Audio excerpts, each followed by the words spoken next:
Sharks are the animal we've decided to be afraid of. They're the monster of the deep, the fin cutting through the water, the reason the whole generation grew up uneasy about the ocean. And it's understandable. A great white is a genuinely formidable predator. But here's something that might reframe the way you think about them entirely. Sharks are, in the grand scheme of the ocean's history, relatively recent. And for a long stretch of the deep past, they weren't the top of anything. In fact, there was an entire age of the sea when a shark was one of the safer things you could encounter. When the shark was prey. When the water was ruled by monsters that would have made a great white flee for its life. Armored killers and giant sea scorpions that treated early sharks as a light snack. Welcome to the Devonian period, around 380 million years ago. A time so ancient it makes the dinosaurs look modern. Because this is over 100 million years before the first dinosaur ever existed. And it's known by a very telling nickname, the Age of Fishes. Because in the Devonian, life in the ocean exploded into a staggering variety of fish, in every shape and strategy, and among them, evolution ran a brutal experiment in who would rule the seas. And the winners, for a while, were not the sharks. This is the story of the time when sharks were the least of your worries. Let me set the scene, because the Devonian world was genuinely alien. The land was only just being colonized. The first forests were appearing. The first four-legged animals were beginning to haul themselves out of the water, and the continents were arranged into unfamiliar masses. But all the real action, all the drama, was still in the sea. And the seas were warm, shallow in many places, and absolutely teeming. Coral reefs, though built by different creatures than today's, sprawled across the shallows. And swimming through them was the great evolutionary novelty of the age. Fish with jaws. Because here's something we forget. For a huge portion of the history of life, fish had no jaws at all. They were simple, jawless filter feeders and mudsuckers drifting near the bottom. And then jaws evolved. One of the most important innovations in the entire history of animals. And everything changed. Suddenly, an animal could bite. It could grab and tear and hunt actively. It kicked off an arms race, and the Devonian is where that race hit its first furious peak. And the group that seized the advantage, the group that came to dominate this world, wasn't the sharks. It was the placoderms. The placoderms were armored fish. And I mean armoured. The front half of their bodies, the head and the thorax, was encased in thick interlocking plates of bone, like a suit of medieval armour grown directly onto the animal. They were the tanks of the Devonian Sea. And they came in every conceivable form, from small bottom dwellers to the undisputed king of the entire period, an animal whose name has become legendary among prehistory fans, and rightly so, Dunkleosteus.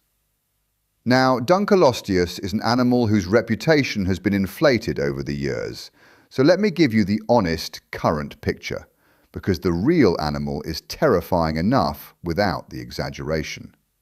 For a long time, it was reconstructed as a giant, up to 10 meters long, over 30 feet. But a detailed study in 2023 re-examined its proportions, and argued it was actually considerably shorter, perhaps around 4 meters, maybe a bit more, but much more heavily built than we'd thought.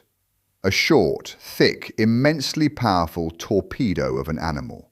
Think less long eel and more bull shark on steroids wearing armour. So it wasn't as long as the old pictures suggested, but it was a dense, muscular, bone-plated wrecking ball. And it was, without question, the apex predator of its world. And its weapon was extraordinary. and genuinely unlike anything alive today. Because Dunkleosteus had no teeth, not a single one. Instead, its jaws were formed from the same bony plates as its armour, sharpened into two huge self-honing blades. Every time the animal opened and closed its mouth, those bony plates ground against each other and re-sharpened themselves, staying permanently keen, like a pair of self-stropping shears. And it could open that mouth in a fraction of a second, creating a powerful suction that would draw prey in before those blades came down. And the force of that bite? Estimated at around 74,000 newtons at the tip of those jaw blades, a bite force comparable to a large modern crocodile, or, some have argued, in the same league as T-Rex. Enough to shear straight through bone, through armour, through another placoderm. Because that's the thing. Dunkleosteus ate anything, including other armoured fish, and including, we know for certain, other Dunkleosteus.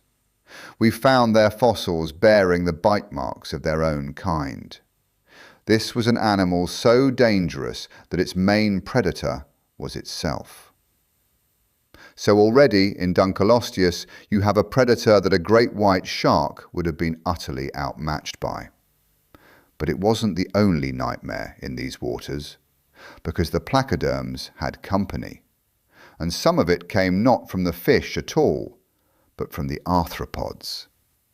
I'm talking about the sea scorpions, the eurypterids, and these are some of my favourite prehistoric animals because they are so genuinely, deeply unsettling. Imagine a scorpion, the pincers, the segmented body, the alien menace of it, but aquatic and in some cases enormous.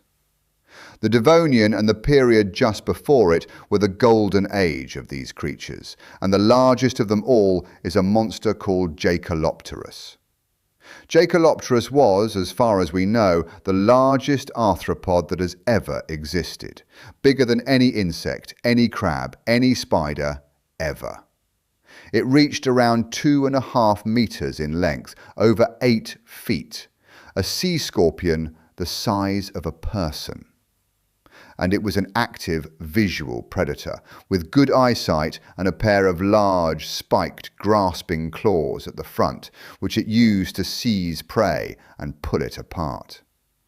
Studies of those claws suggest they were powerful enough to puncture the armour and shells of the animals it hunted, including, very likely, early fish and smaller sharks.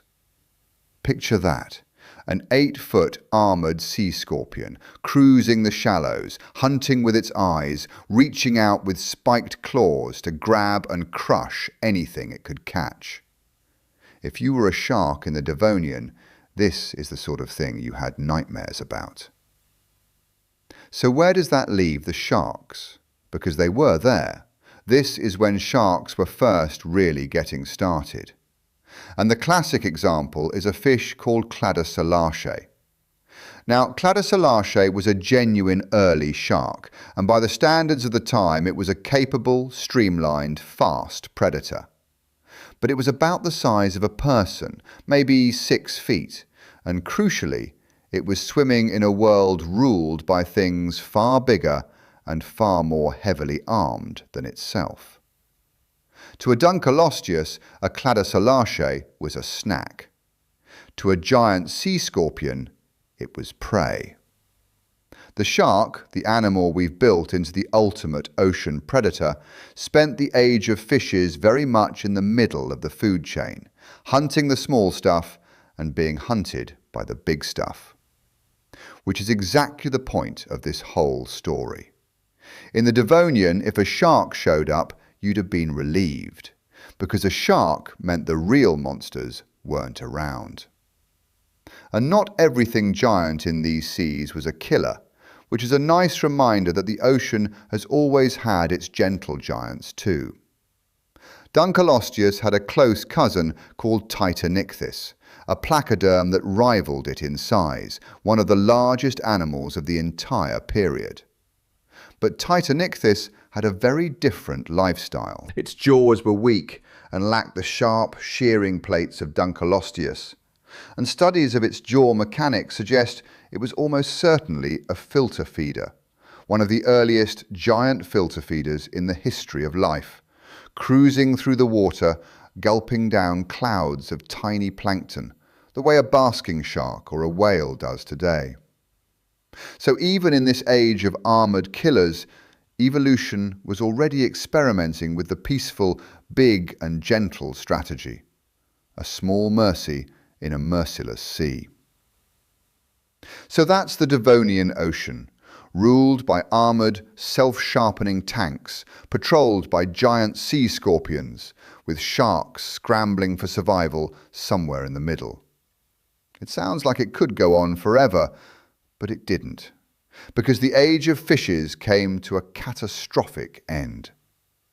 The late Devonian was hit by one of the big 5 mass extinctions in the history of life, a prolonged, brutal series of events likely driven by dramatic changes in the oceans, plummeting oxygen levels, shifting climate, and possibly the knock-on effects of those very first forests spreading across the land and changing the planet's chemistry.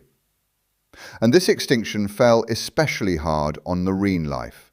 It devastated the reefs, and it wiped out the placoderms completely, every last one of them. Dunkleosteus, the king of the Devonian seas, the armoured tank with the self-sharpening jaws, and every one of its armoured relatives, gone, entirely, vanished from the earth. An entire, spectacularly successful branch of life erased. And here's the beautiful, ironic twist that closes the whole story. Because when the armoured giants died out, they left the oceans wide open, all those apex roles suddenly vacant. And into that vacancy swam the survivors, including the sharks.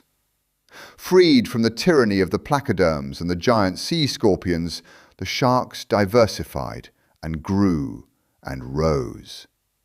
Over the following millions of years, they climbed from the middle of the food chain toward the top of it, evolving into the fast, powerful, dominant predators we know today. The extinction that killed the kings gave the sharks their kingdom. The animal that spent the age of fishes running for its life inherited the sea precisely because its monsters died. So the next time you find yourself uneasy about sharks, I'd offer you this bit of perspective. Sharks aren't the ancient terror of the deep. They're the survivors. They're the animal that lived through an age of things far worse than themselves, the armoured bone crushers and the giant sea scorpions, and outlasted every one of them.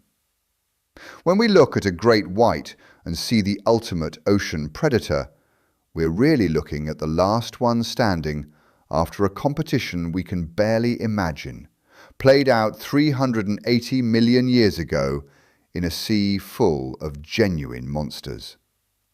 The sharks won. But they had to survive the age of fishes first, a time when they were very much the least of your worries. Thanks for watching, and until next time, keep looking up and maybe give the sharks a little credit.